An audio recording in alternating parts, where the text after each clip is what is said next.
देखने जा रहे हैं कि गंगा नदी का उद्गम कैसे होता है और गंगा नदी कैसे बनती है। आप में से ज्यादातर लोगों को पता होगा कि गंगा नदी मुख्यतः दो नदियों के संगम से मिलती है, जिनमें से एक है भागीरथी और दूसरी है अलकनंदा। ये दोनों नदी उत्तराखंड के देवप्रयाग में आकर के मिलती है और यहीं से उद्गम होता है गंगा नदी का। लेकिन गंगा नदी को समझना इतना भी आसान नहीं है, इसमें कई सारी चीजें आपको समझनी है। सबसे पहली बात आप ये समझिएगा कि दो मेन नदियां आपस में मिलती हैं, जिनमें से एक है भागीरथी और एक है अलकनंदा। भागीरथी निकलती है उत्तराखंड के उत्तर काशी क्षेत्र से, गंगोत्री हिमानी से। किस हिमानी से? गंगोत्री हिमानी। हिमानी क्या होता है? ग्लेशियर, जो बर्फ के बड़े बड़े पहाड़ चट्टानें होती हैं उनको आप हिमानी कहते हैं।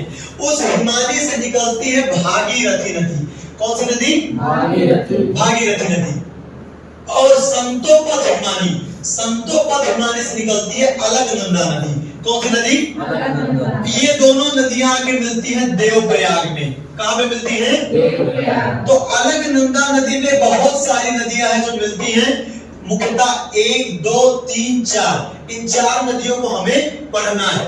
देखते हैं, सबसे पहले अलकनंदा नदी में आके मिलती है धौली गंगा। कौन सी गंगा? दूसरे नंबर पे नंदाकिनी नदी। कौन सी नदी? ये नंदाकिनी नदी है और ये मंदाकिनी नदी है, ध्यान दीजिएगा।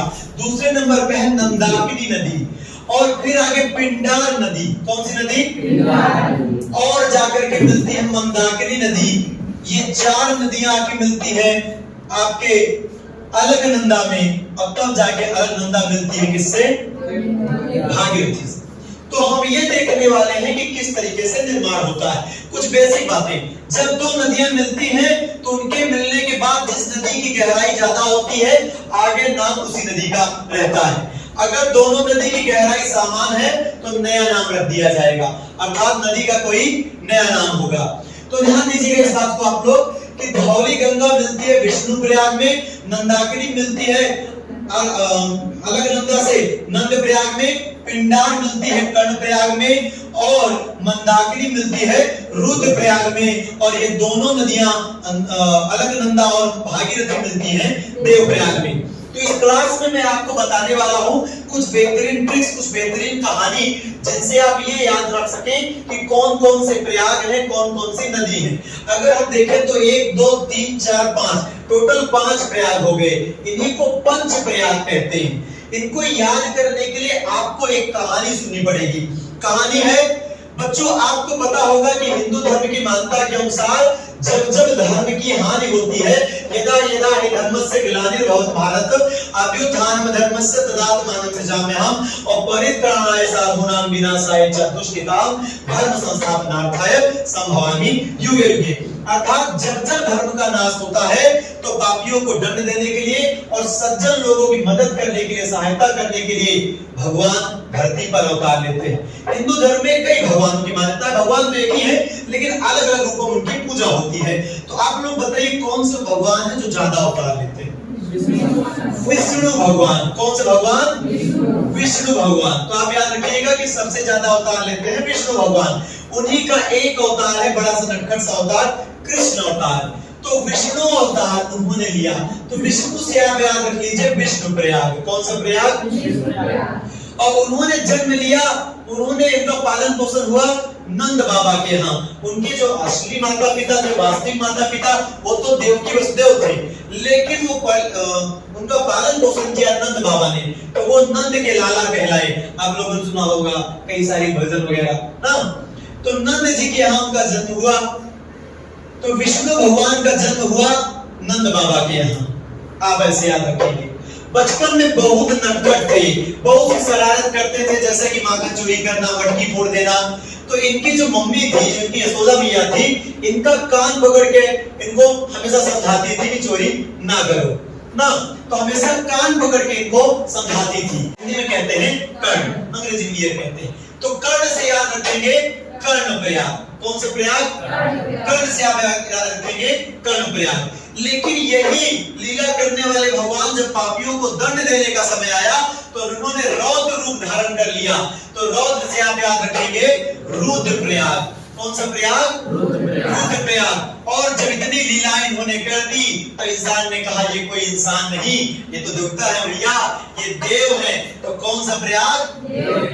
तो देखिए भगवान विष्णु का अवतार होता है विष्णु प्रयाग, नंद बाबा के यहाँ अवतार होता है, जन्म लेते हैं नंद प्रयाग। और इनकी मम्मी इनको कान पकड़ के समझाती थी हमेशा कि माखन चोरी ना करो, कर्ण प्रयाग। लेकिन ये माखन चोरी करने वाले कृष्ण जब पापियों को दंड देने का समय आया तो इन्होंने रौद्र रूप धारण कर लिया, विकराल रूप धारण कर लिया और रौद्र से आकर कहेंगे रुद्रप्रयाग, रुद्रप्रयाग। और इतनी लीला करने के बाद हमने इनको भगवान मान लिया, देव मान लिया, तो देव प्रयाग। ये ट्रिक थी पांचों प्रयागों को याद करने की। अब हम ये देखते हैं कि इस नदी को हम कैसे याद कर सकते हैं। इस नदी को याद करने के लिए भी मैं आपको एक कहानी बताता हूं। तो कहानी ये है कि कहते हैं कि धरती पे वेदों की मान्यता के अनुसार, धर्म की मान्यता के अनुसार, जो गंगा हमने आपको पढ़ाया कि गंगोत्री हिमानी संतोपद हिमानी से निकलती है, धर्म की मान्यता के अनुसार ये स्वर्ग लोक से आई है, देवलोक से आई है। और इनके आने की कहानी यह है कि बहुत ही पुराने जमाने में भगवान राम के वंश में एक राजा हुए जिनका नाम महाराज सगर था। तो महाराज सगर एक प्रतापी राजा थे, उन्होंने अश्वमेध यज्ञ करवाया। अश्वमेध यज्ञ राजा महाराजा कराते थे अपने आप को सम्राट घोषित करने के लिए, अपनी ताकत दिखाने के लिए, एक प्रकार से या अपने साम्राज्य का विस्तार दिखाने के लिए। और अश्वमेध यज्ञ में घोड़ा छोड़ा जाता है, जो उस घोड़े को रोकता है उसको उस राजा से युद्ध लड़ना पड़ता है। तो उन्होंने घोड़ा छोड़ दिया। कहते हैं कि देवताओं के राजा इंद्र को उनसे जलन थी, उन्होंने उस घोड़े को चुरा के एक ऋषि के आश्रम में छोड़ दिया। ऋषि तपस्या कर रहे थे, घोड़ा वहां बांध दिया। सगर के कहते हैं 100 पुत्र थे। वो पुत्र खोजते खोजते जब आश्रम में पहुंचे तो घोड़े को देखकर बहुत क्रोधित हुए और ऋषि का आकारण बहुत अपमान किया। इतना अपमान किया कि ऋषि की आंख खुली और बहुत क्रोध आया। उन्होंने जल लेकर के उन 100 के 100 लड़कों को भस्म कर दिया। अब महाराज सगर अपने पुत्रों जिनकी अकाल मृत्यु हुई थी उनकी मुक्ति चाहते थे। मुक्ति के लिए कहा गया कि इनको तभी मुक्ति मिलेगी जब स्वर्ग से कोई ऐसी पवित्र नदी आए जो इन्हें इस जीवन के बंधनों से, आवागमन के बंधनों से मुक्त कर सके। तो गंगा को पृथ्वी पे लाने का प्रयास होने लगा। महाराज सगर, उनके बाद महाराज दिलीप और ऐसे कई राजाओं ने प्रयास किया लेकिन वो सफल नहीं रहे। फिर उनके परिवार में आए महाराज भगीरथ, जो थे तो राजा लेकिन स्वभाव से सन्यासी थे। उन्होंने कठोर तपस्या करके ब्रह्मा जी को प्रसन्न किया और ब्रह्मा जी से कहा कि हमें गंगा जी को पृथ्वी पे ले जाना है। तो वो तपस्या से प्रसन्न हुए, उन्होंने गंगा को पृथ्वी पे जाने का वरदान दिया कि आप ले जाइए। लेकिन जब देवलोक से गंगा आएगी रफ्तार के साथ, उनकी बहुत ही ज्यादा गति होगी, तो कहीं पृथ्वी तुम्हारी फट ना जाए, प्रॉब्लम्स ना आ जाए। तो कोई ऐसा व्यक्ति होना चाहिए जो रास्ते में मीडिएटर का काम करे, अर्थात गंगा की रफ्तार को मंद कर दे, धीमा कर दे। कौन ऐसा काम कर सकता है? शंकर जी से कहो। फिर से एक बार कठिन तपस्या की, आपके शंकर जी को प्रसन्न किया कि जब गंगा देवलोक से उतरेगी, तो आप उन्हें, उनके रफ्तार को मंद कर दीजिएगा, उनकी गति को मंद कर दीजिएगा। तो कहते हैं फिर गंगा भगवान विष्णु के चरणों से निकली, या कह लो चरणों की धूल से निकली। तो धूल से कौन सी नदी? धौली गंगा। विष्णु के धूल से या कह लो पैर से निकली कौन सी नदी? धौली गंगा। यहां याद रखिएगा कि नंद प्रयाग मैंने आपको याद ही करा दिया। तो नंदाकिनी, नंद मिलता जुलता है। तो नंद प्रयाग में कौन सी नदी आगे? नंदाकिनी नदी। पिंडार नदी कर्ण प्रयाग आपको याद करना पड़ेगा। मंदाकिनी नदी रुद्रप्रयाग ऐसे याद कर लीजिए कि जब वो गंगा उतरने लगी तो भगवान शिव ने उनको अपनी जटा में धारण कर लिया और उनकी रफ्तार को मंद कर दिया, अर्थात धीमा कर दिया।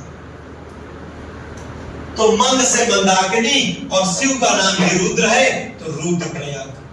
आपने देख लिया ट्रिक प्रयागों को याद करने की, साथ ही साथ नदी को याद करने की। तो एक बार सब लोग बोलिएगा कि गंगा निकलती है उत्तर काशी के गंगोत्री हिमानी और संतोपद हिमानी से। तो गंगोत्री हिमानी से कौन सी नदी निकलती है? कौन सी नदी निकलती है? और संतोपद हिमानी से कौन सी नदी निकलती है? कौन सी नदी निकलती है? अलकनंदा में मिलने वाली पहली नदी धौली गंगा किस प्रयाग में मिलती है? दूसरी नदी मंदाकिनी किस प्रयाग में मिलती है? तीसरी नदी पिंडार नदी किस प्रयाग में? चौथी नदी आपकी मंदाकिनी किस प्रयाग में? रुद्रप्रयाग। और फिर जब भागीरथी और अलकनंदा का मेल होता है तो यहाँ से बनती है गंगा नदी। देवप्रयाग में कौन सी नदी बनती है? तो गंगा निकलती है देवप्रयाग से। बच्चों कई बार आप लोगों ने सुना होगा गंगोत्री से निकलती है, तो गंगोत्री से कौन निकलती है? भागीरथी। और गंगोत्री में जो एग्जैक्ट जगह जहां से पानी निकलता है वो गाय की मुख की आकृति का है, इसलिए उसको गोमुख कहते हैं। क्या कहते हैं? गोमुख।